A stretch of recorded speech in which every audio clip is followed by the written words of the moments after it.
The sound of Alara's footsteps echoed through the crystalline caves as she led Marcus deeper into the mountain's heart. Behind them, Zephyr and Ember followed with quiet grace, their scales reflecting the soft luminescence of the cave walls. Little Spark bounced between them, occasionally chirping with excitement at this strange new visitor. Marcus kept his eyes forward, trying to process everything that was happening. Just hours ago, he had been a simple scientist conducting routine planetary surveys. Now he was walking through caves with impossible creatures that should not exist according to every scientific principle he had studied. Alara stopped at a massive stone archway carved with symbols that seemed to shift and change when Marcus looked directly at them. The symbols told stories without words, images of dragons soaring through skies that glowed with multiple suns, of elves standing in vast cities of crystalline towers, of harmony between species and magic flowing like rivers through the land. Marcus reached out and touched one of the symbols, and the moment his human fingers made contact with the ancient stone, he felt a surge of warmth spread through his entire body. Visions flashed before his eyes like memories that belonged to someone else. He saw wars and peace, saw the rise of great civilizations and their eventual fall, saw elves and dragons working together to create wonders beyond imagination. When the visions faded, Marcus stumbled backward, his breath coming in short gasps. Alara steadied him with surprising strength in her slender hands. She looked at him with an expression that was difficult to read, a mixture of curiosity and caution. In that moment, Marcus understood that he was the first human to ever touch these stones, the first human to glimpse the true history of this world. It was a responsibility that pressed down on his shoulders like a physical weight. They entered a chamber that took Marcus's breath away completely. The space was enormous, easily as large as several football fields, and the ceiling stretched so high that it seemed to disappear into shadow. Along the walls and floor, thousands of crystalline formations grew in patterns that were clearly too deliberate to be natural. Some were small, barely the size of his fist, while others towered as high as buildings. Each crystal pulsed with a soft inner light that created an effect like standing inside a galaxy of frozen stars. In the center of the chamber, arranged in a perfect circle, were three enormous nests, woven from what looked like silver threads and lined with softer material that resembled clouds. In each nest lay an egg. Marcus stepped closer, his scientist's mind struggling to catalog what he was seeing. The eggs were not stone or scale like he might have expected. Instead, they seemed to be made of pure crystallized magic, translucent yet somehow solid, and inside each one, he could make out the faint outline of a dragon curled up in a protective position. The eggs pulsed with light that matched the heartbeat of the crystals surrounding them. It was the most beautiful thing Marcus had ever seen, and it made him acutely aware of how fragile and temporary life truly was. Alara moved to the center nest and placed her hand gently on the egg there. The egg glowed brighter in response, and Marcus heard a sound like distant music, a melody that seemed to come from within the crystal itself. Alara turned to look at him, and when she spoke, her voice carried a weight of emotion that made her seem even older than she appeared. She told him the story of her people. The elves had once been a great civilization, spread across multiple worlds, masters of magic and science in equal measure. But that was thousands of years ago, back when the galaxy was younger and less hostile. The rise of aggressive human expansion had changed everything. Humans had taken world after world, not through malice exactly, but through an overwhelming drive to colonize and consume resources. The elves, being fewer in number and less willing to wage total war against an expanding empire, had slowly retreated. Some had fled deeper into space, seeking refuge in distant star systems. Others had hidden on planets considered too dangerous or too magically saturated for human settlement. Zethros had been one such world. The dragons had been her people's greatest treasure and most sacred responsibility. The connection between elves and dragons was not one of ownership or servitude, but of partnership and mutual respect. Alara's family had been the keepers for generations, tasked with protecting the dragons and maintaining the sanctuaries where they could nest and reproduce safely. When Alara's people abandoned Zethros, they had asked her to stay behind to be the last keeper, to ensure that if humans ever found this world, the dragons would have a guardian who would protect them with everything she possessed. For 300 years, Alara had kept that promise. She had defended the sanctuary from poachers and treasure hunters. She had helped dragons birth their young and raise them in safety. She had preserved the ancient knowledge in the caves, the records and teachings of her people. She had been alone for most of that time, the last of her kind on an entire world, speaking to none but dragons and the occasional lost traveler who stumbled upon the caves. Marcus listened to her story with tears streaming down his face. He thought about his own civilization, about the expansion and conquest that had shaped human history.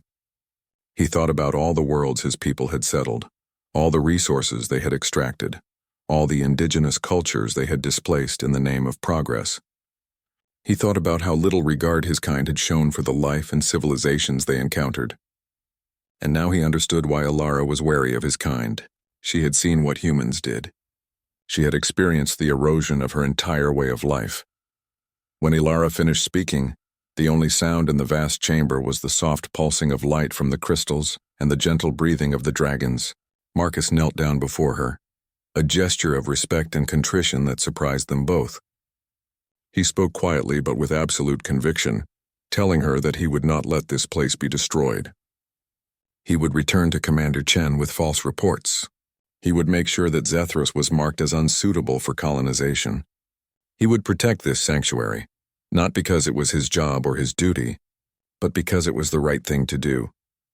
Alara looked at him for a long moment, her ancient eyes searching his face for any sign of deception. Finally, she extended her hand and helped him to his feet. In that gesture was a beginning, a fragile bridge built between two species that had every reason to be enemies. The three dragons gathered around them, and even little Spark seemed to understand the significance of the moment, his small chirp sounding almost like applause.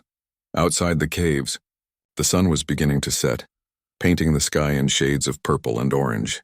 The shuttle waited in the landing zone, and Marcus knew he would have to return soon. He had perhaps 1 hour to live this strange new life, before he had to go back to being a simple scientist with a mission to complete. But that hour, he knew, would change everything he believed about the universe and about his own species. Marcus returned to the shuttle with his mind spinning in 1,000 different directions. The rest of his team was already gathered inside, checking equipment and comparing data from their surveys. Captain Webb tried to look casual as he entered, but his hands were trembling slightly and his eyes seemed to focus on something far away. His colleague Janet, a practical geologist with sharp eyes and sharper intuition, noticed immediately that something was different about him.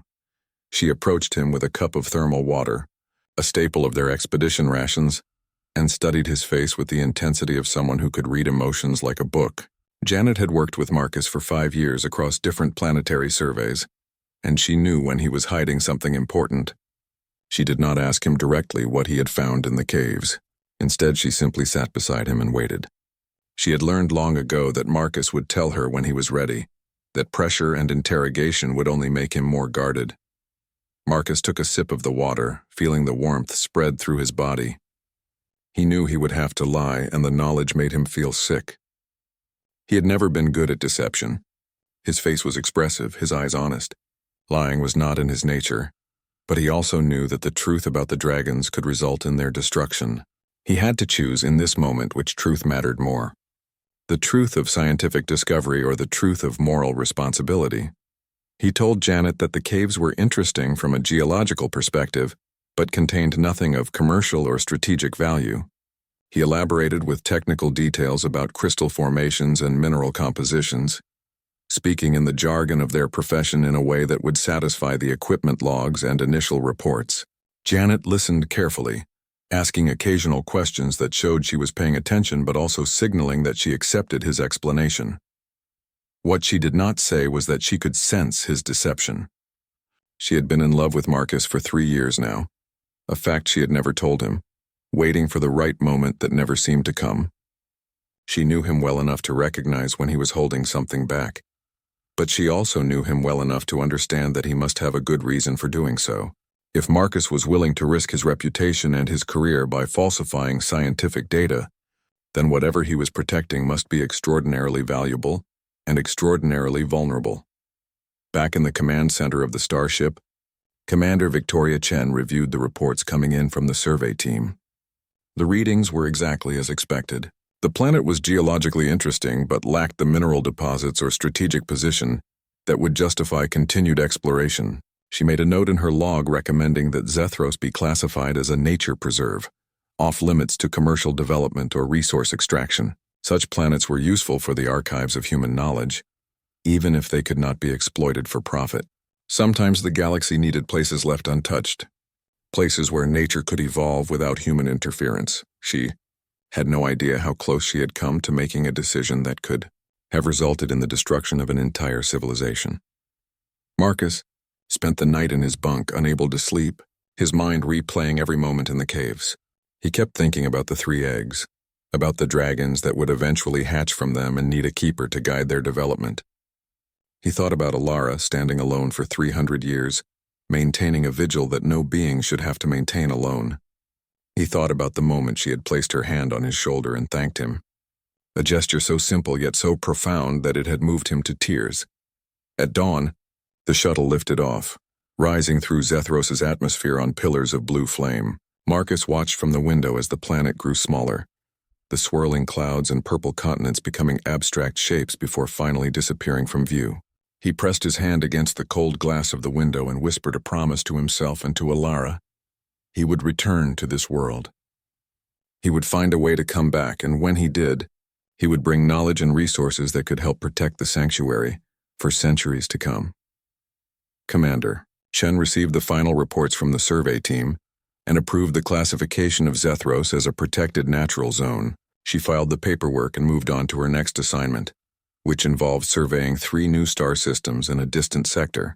She had no reason to suspect that one of her scientists had deliberately falsified data or that she had just made a decision that would alter the entire future of human and dragon relations. The starship's engines hummed to life, and the vessel began its acceleration away from the Zethros system. The jump gate was 2 days away at standard cruise speed. Once they passed through it, they would be in known space back within the web of established human colonies and trade routes. Marcus stood in the observation deck and watched the stars gradually brighten as the ship's velocity increased. Behind him, Janet approached quietly and stood beside him without speaking. After a long silence, she placed a hand on his arm and squeezed gently. It was a gesture of support and understanding. In that moment, Marcus realized that Janet had known he was lying all along, and she had chosen not to press him for the truth. That kind of trust between colleagues was rare and valuable, and it filled him with a sense of gratitude so intense that he had to compose himself before speaking. He thanked her, and she simply nodded, understanding everything that gratitude encompassed. They stood together in silence as the Zethros system receded into the distance, becoming just another star among billions, ordinary and unremarkable to anyone who did not know what wonders it contained. Marcus made a silent vow in that moment. He would study hard and work his way into a position of influence within the human space exploration agency. He would learn the politics and networks that controlled resource allocation and mission assignments. He would bide his time, building relationships and reputation, waiting for the moment when he could engineer his own return to Zethros. It might take years, even decades, but he was patient. For Ilara and her dragons, for the 3 eggs waiting to hatch in their crystalline nests, he would wait as long as it took. The starship jumped through the gate, and the Zethros system vanished completely from view, replaced by the familiar constellations of home space. Marcus returned to his quarters and began the long process of cataloging his observations, carefully editing and censoring the data until it told the story he needed it to tell. Each keystroke felt like a betrayal of scientific integrity, but each keystroke also felt like an act of compassion and protection. In the end, he believed that was what mattered most. Not pure truth, but the right truth told in service of something greater than himself. 5 years passed on the human calendar, and during that time Marcus Webb became known throughout the scientific community as a dedicated researcher with a passion for understanding planetary ecosystems. He published papers on the geological formations he had studied, carefully omitting any mention of the caves on Zethros or the impossible life forms he had discovered there. Instead, his published work focused on crystal formation in magically saturated environments, theoretical papers that seemed brilliant but harmless to his academic peers. He rose through the ranks of the exploration service, earning promotions and accolades for his meticulous work and his uncanny ability to identify worlds worth protecting rather than exploiting. Colleagues began to notice that Marcus had a talent for recommending conservation zones that his surveys somehow always concluded that planets were either too dangerous or too valuable, as nature preserves, to justify resource extraction. Some wondered if he was losing his edge as a scientist, becoming too sentimental about the worlds he studied.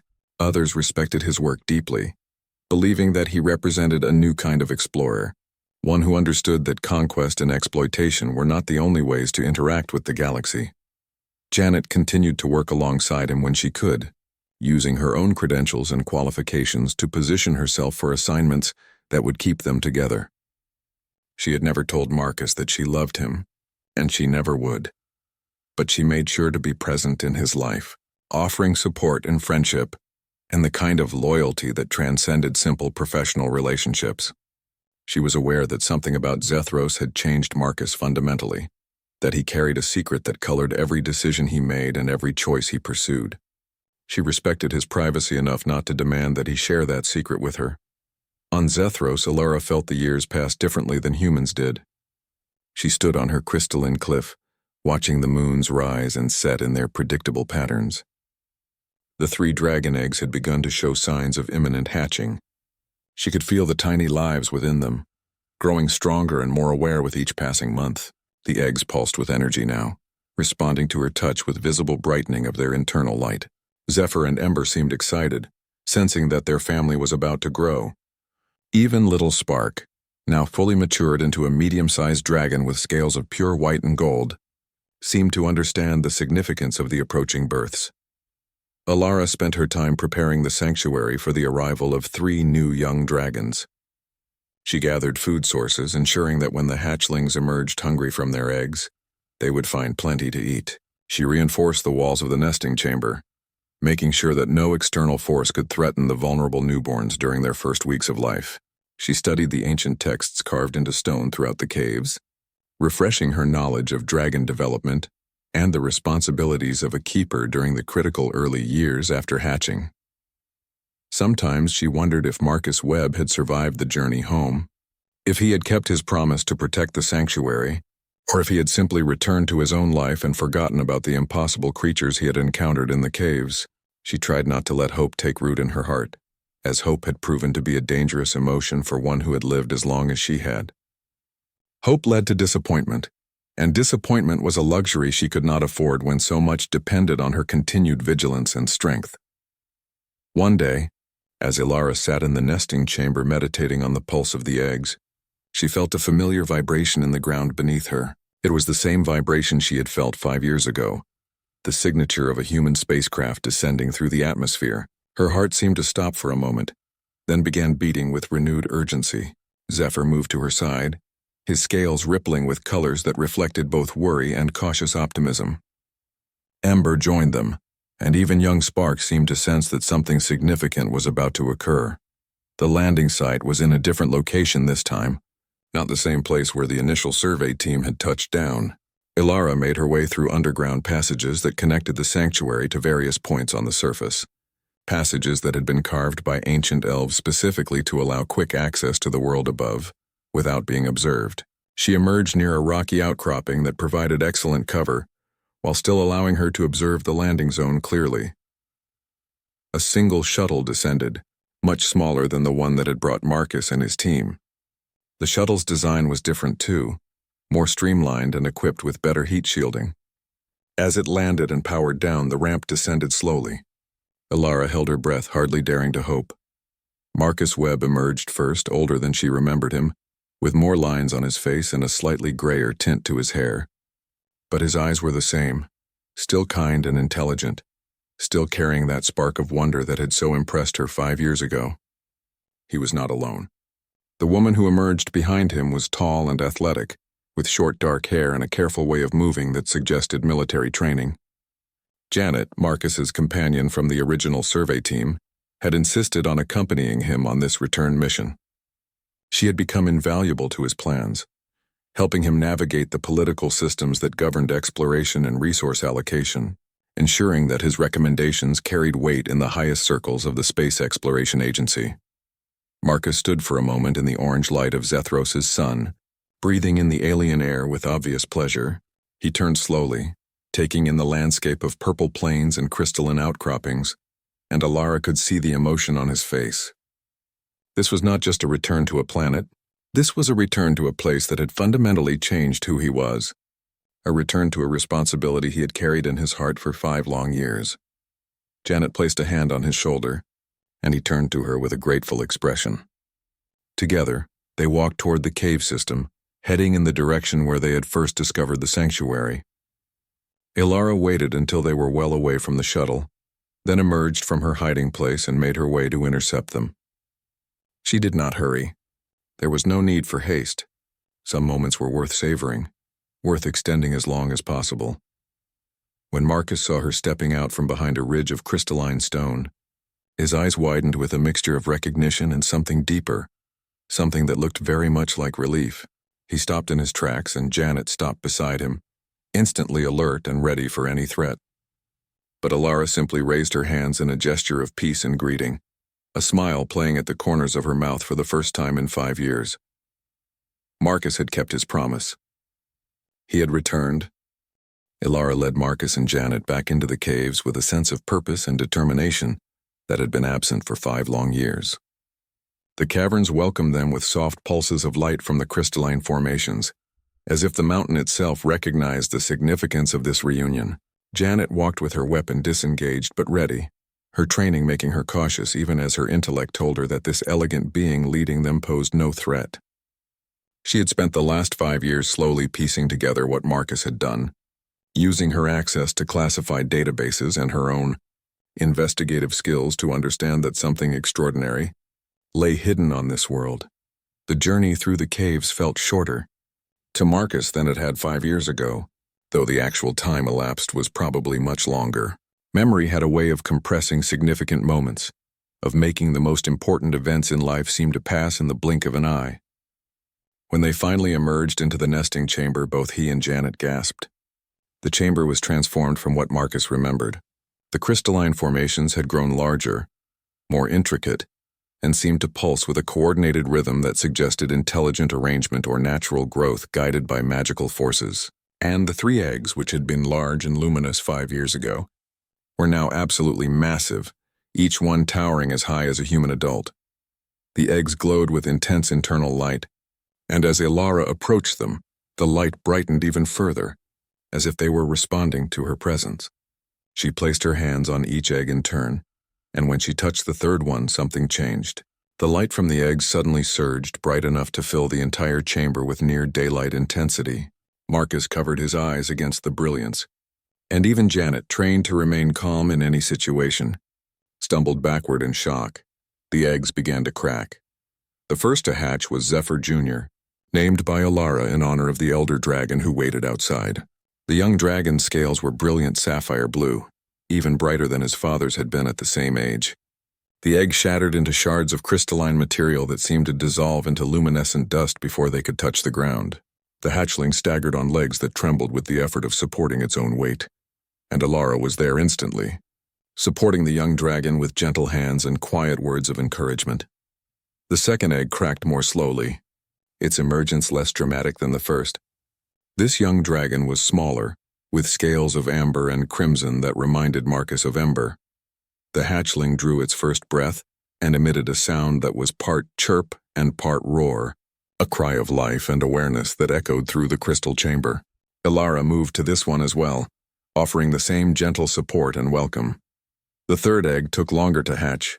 Its emergence seemed almost reluctant, as if the occupant within was uncertain about entering the world. When the egg finally shattered, the dragon that emerged was smaller than the other 2, with scales of silver that reflected light like mirrors. This one did not stagger or struggle for balance. Instead, it seemed to understand instinctively how to use its limbs, and it looked around the chamber with eyes that seemed to contain ancient wisdom, despite the hatchling's obvious youth. Janet found herself unable to remain objective or distant. The beauty and majesty of what she was witnessing broke through her military training and her scientific skepticism. She lowered her weapon completely, allowing it to hang at her side, forgotten. Tears streamed down her face, and she did not try to hide them. In that moment, she understood why Marcus had risked everything. She understood why he had lied and manipulated his way back to this world. Nothing else could have prepared her for the profound emotional impact of witnessing new life enter the world with such grace and power. The three young dragons, still wet from their eggs and unsteady on their feet, began to move around the chamber with growing confidence. Zephyr Jr. made his way immediately to his father, who was watching from the chamber entrance with an expression of immense pride. The father and son touched their snouts together, a gesture that seemed to contain entire conversations and entire lifetimes of connection, compressed into that single moment of contact. Ember's hatchling, whom Alara named Flare, made its way toward where the mother dragon stood waiting. The reunion between mother and child was tender and beautiful, a reminder that the bond between parent and offspring transcended species and culture. Even little Spark seemed excited about the new additions to his family, chirping and prancing around the chamber in celebration. The third hatchling, the silver one, approached Alara directly. The young dragon looked up at the elf woman with an intensity that caught everyone's attention. Alara knelt down, bringing herself to eye level with the hatchling, and something passed between them in that moment.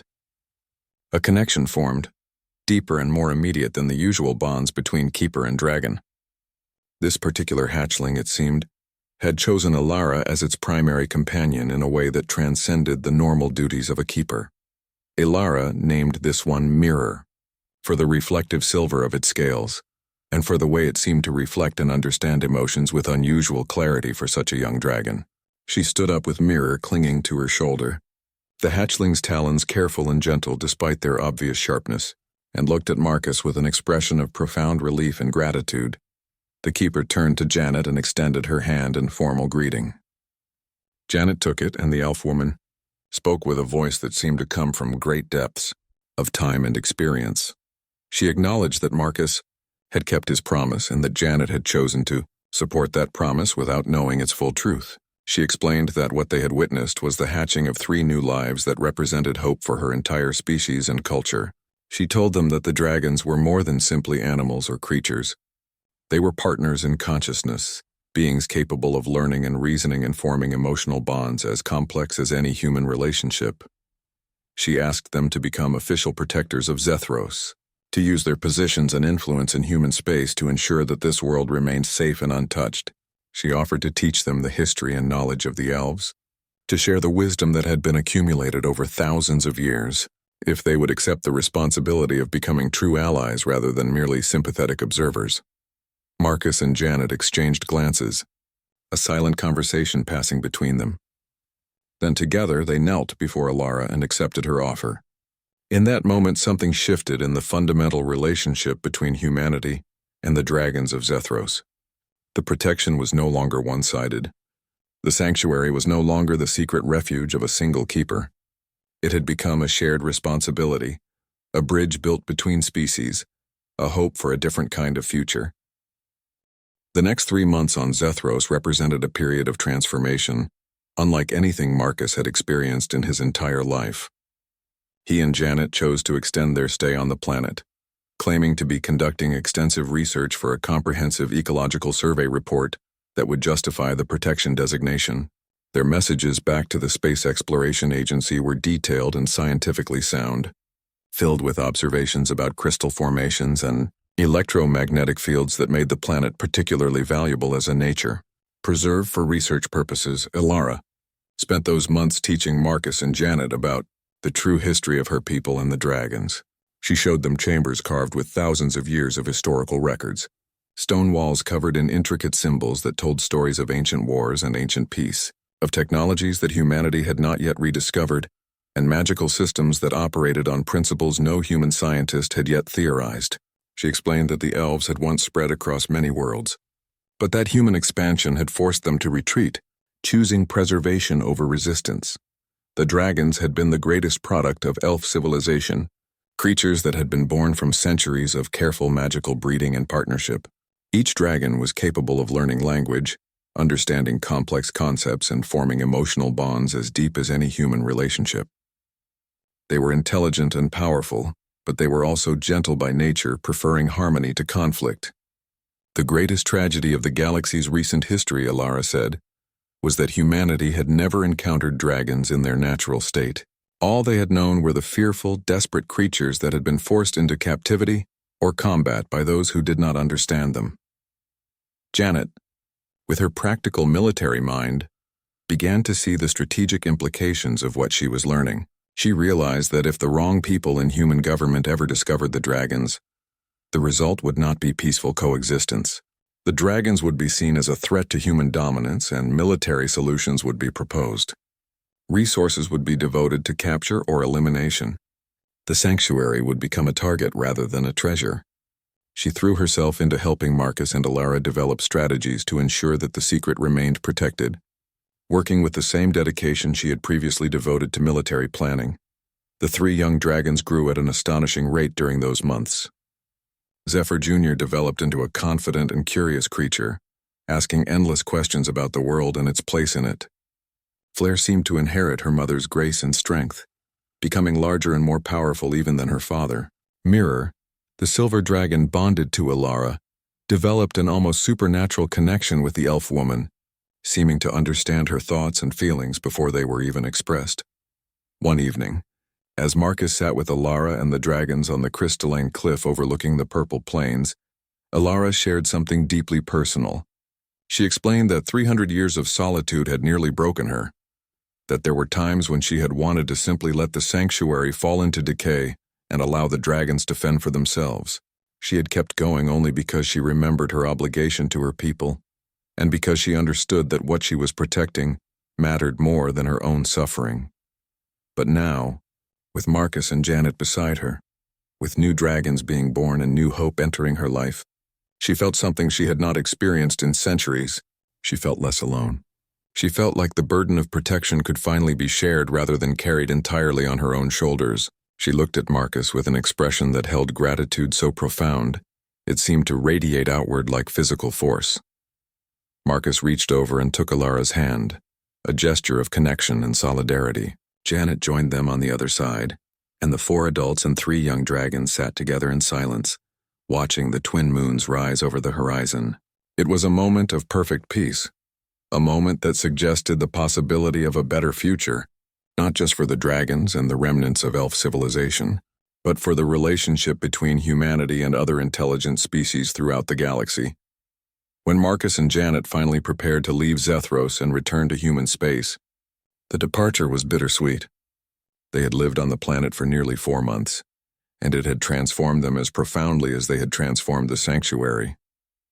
Janet had become not just an ally but a true friend to Alara, the 2 women spending countless hours together learning to understand each other's cultures and perspectives. Marcus had worked with Alara to compile a comprehensive historical database, encoding centuries of knowledge into formats that human computers could process, while maintaining the security of the most sensitive information. Before they left, Alara performed a ceremony that she said was old magic, a bonding ritual that had been used by her people for thousands of years. She touched her forehead to Marcus's and then to Janet's, and in that moment both humans felt a strange sensation, as if something had been inscribed into their very being. Alara explained that they were now connected to Zethros and to the dragons on a deeper level than friendship or alliance. They were woven into the sanctuary's protection, and the sanctuary was woven into them. No matter where they traveled in the galaxy, they would always know if the dragons were in danger. They would feel the connection in their bones and their blood. The young dragons said their own goodbyes, each one approaching Marcus and Janet for a final moment of connection. Zephyr Jr. seemed to understand that these humans were friends who would help protect his home. Flare pressed her snout gently against Janet's chest, as if she could somehow imprint her gratitude directly onto the human woman's heart. Mirror, bonded so closely to Alara, seemed the most reluctant to see them depart. But the silver dragon understood that their departure was necessary, that Marcus and Janet had work to do in human space that would ultimately serve to protect the sanctuary more effectively than physical presence ever could.